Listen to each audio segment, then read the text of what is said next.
ሳምራዊቷ ሴት በጠራራ ፀሐይ ውሃ ልትቀዳ እንስራዋን ይዛ ከጉድጓዱ አጠገብ ተቀምጣለች። በጠዋት ወይም በማታ ውሃ መቅዳት ስትችል ፀሐይ አናት በሚበሳበት በ6 ሰዓት መምጣትን እንዴት ልትመርጥ ቻለች? ከጎረቤቶቿ ጋር እየተጫወተች አብራ ቀርታ መመለስ አትችልም ነበር? ብቻዋን ለመቅዳት ለምን ፈለገች? ከሰው ፀሐይ ያስመረጣትስ ምንድን ነው? ዝርዝሩን እሷ ናት የምታውቀው። 5 ባሎች የነበሯትና አሁንም ባሏ ካልሆነ ሰው ጋር የምትኖር ሴት መሆኗም ተጽፏል። ለብዙ ወንዶች ሚስት በሆነች ቁጥር ስለ ራሷ የሚኖራት ግምት እየወረደ መምጣቱ አይቀርም። በተደጋጋሚ ያልሳካ ባላት ትዳር ምክንያት ልቧ እየቆሰለ ተስፋ እየቆረጠች ሁሉን ነገር እየጠላች መምጣቷም አይቀርም። እርሷ ስላልተሳካው ትዳሯና አሁንም ባሏ ካልሆነ ሰው ጋር ስለመኖሯ ሰዎች የሚያወሩት ግን እጅግ ብዙ ነው። የእርሷን ሕመም ሳይረዳ እንደ ርካሽ የሚቆጥራት፣ ዝሙተኛ አድርጎ የሚያስባት፣ እድለቢስ አድርጎ የሚፈርጃት፣ በንቀት ባሽሙር ባለ 5 ባሎች አድርጎ የሚነቅሯት ሰው አይጠፋም። በግልጥ ባይነግሯትም ባስተያየት ባነጋገር የሚያሳቅቋት አይጠፉም። ስለዚህ ከሰው አፍ ፀሐይ ይሻለኛል ብላ መጣች። ሰዎች በነገር ከሚጠብሱኝ በፀሐይ ብጠበስ ይሻለኛል ብላ በበረሃማው ምድረ በዳ በአጉል ሰዓት እቺ ተስፋ ያጣች ምስኪን ውሃ ልትቀዳ መጣች።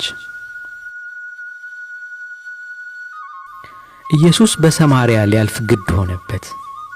እርግጥ ነው ከይሁዳ ወደ ገሊላ ለመሄድ በሰማርያ ማለፍን መልክዓ ምድሩም ያስገድዳል። ክርስቶስ ግን ግድ የሆነበት መልክዓ ምድሩ ብቻ አልነበረም። የጠፋውን የሰውን ልጅ ሊያድን የመጣው መድኃኒት እርሱ ነውና አንዲትን በፀሐይ የምትለበለብ ነፍስ ፍለጋ ሊሄድ ግድ ሆነበት። ከሰው ሸሽታ ምድረ በዳ የመረጠችውን ተስፋ የቆረጠችን ሴት የአሕዛብ ተስፋ ክርስቶስ ሊፈልጋት ተገኘ። ወደ እርሷ ቀርቦ ውሃ ጠጭኝ አላት። አባ ጊዮርጊስ አንተ የሕይወት ውሃ ስትሆን ከሳምራዊቷ ሴት ውሃ ለመንክ እንዳለ የሕይወት ውሃ ክርስቶስ ውሃ ለመናት። እርሱ የተጠማው ውሃ ሳይሆን የእርሷን ነፍስ ነበረ።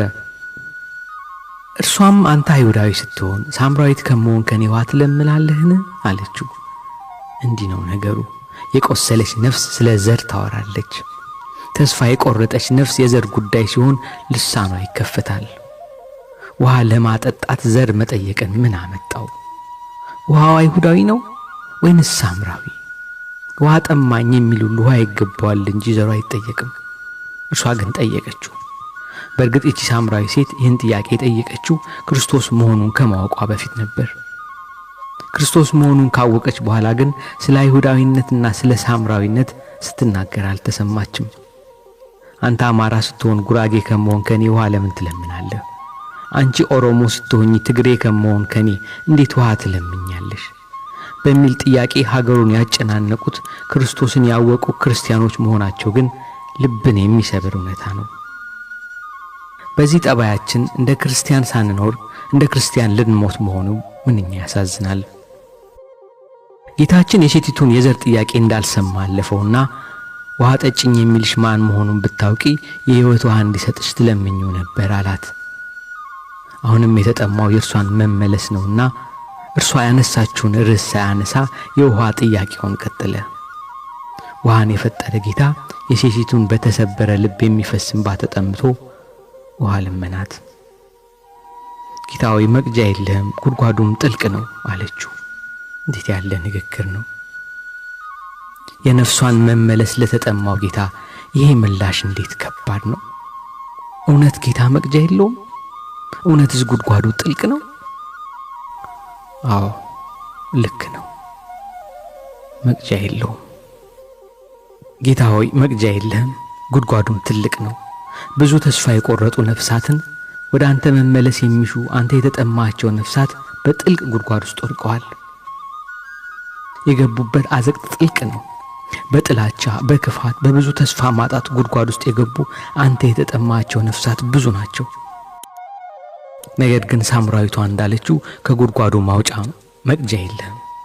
ካለ እስቲ ንገረን። ሕዝብህን ከጉድጓድ ውስጥ የሚያወጣ የአንተን ፈቃድ የሚፈጽምልህ አገልጋይ አለህ? ሁሉም ጉድጓድ ውስጥ ገብቶ የቀረ አይደለም? ራሱ መቅጃ የሚፈልግ አይደለም? እንደ ኢሳይያስ ዘመን ማንን ልካለሁ ብለህ ብትጣራ ይሻልሃል እንጂ ጌታዊ መቅጃስ የለህም። ወይም ሱራፊህን ልከህ በእሳት ፍም ተኩሰህ ካላነጻህን በቀር ጌታዊ መቅጃ የለህም። ሴቲቱ ያዕቆብን አምላክ ክርስቶስን አንተ ከያዕቆብ ትበልጣለህ አለችው። ተስፋ የቆረጠ ሰው ንግግሩ ሻካራ ነው። አንተ ከማን ትበልጣለህ? ከገሌ ተሽለህ ነው የሚሉ ቃላት ነፍሱ የቆሰለ ሰው ንግግሮች ናቸው። ክርስቶስ አላስቀየማትም። አመል ያሳጣት የተመረረችበት ኑሮ እንደሆነ ያውቃል። የተጎዱ ሰዎች ሰውን ይጎዳሉ። መጉዳቷ ከመጎዳት ነውና ክብሬን ላስጠብቅ ሳይል ታገሰ። ባል የለኝም ስትል እንኳን እውነት ተናገርሽ ብሎ አሁን ያለው ባሏ ባለመሆኑ እንዲህ እንዳለች አድርጎ ከሐሰቷ ውስጥ እውነትን አወጣላት። የተቀጠቀጠ ሸምበቆ የማትሰብረው የሚጤስ ጧፍ የማታጠፋው ትሁት አምላካችን ሆይ ክፉ ንግግሮቻችን የሚፈልቁት ከክፉ አኗኗራችን ነውና እባክህኛንም ታገሰን። ኢትዮጵያውያን ተሳዳቢዎች፣ ኢትዮጵያውያን ዘረኞች፣ ነውረኞች ያደረገን የተበላሸ ሕይወታችን ነውና ይቅር በለን። በመጥፎ ንግግሮቻችን የምናሳዝንህ፣ በእርስ በርስ መበላላት የምናስከፋህ፣ ሳምራዊቷ ሴት ባሎቿ እንደተፈራረቁባት ብዙ ፖለቲከኞች ተፈራርቀውብን ትዳር አልሳካ ብሎን ነውና እርሷን እንደታገስካት ጌታ ሆይ ታገሰን። ሴቲቱን ጌታ ታግሶ የጎደላትን ሞላላት። እኔ ከምሰጠው ውሃ የሚጠጣ ለዘላለም አይጠማም አላት። እርሷም ጌታ ሆይ እንዳልጠማ ውሃም ልጠጣ ወደዚህ እንዳልመጣ ይህንን ውሃ ስጠኝ አለችው። ይህ ውሃ የሕይወት ውሃ እኔ ነኝ ያለው ክርስቶስ ራሱ ነው። ሴቲቱም እርሱ መሆኑን ስታውቅ እንስራዋን ጣለች።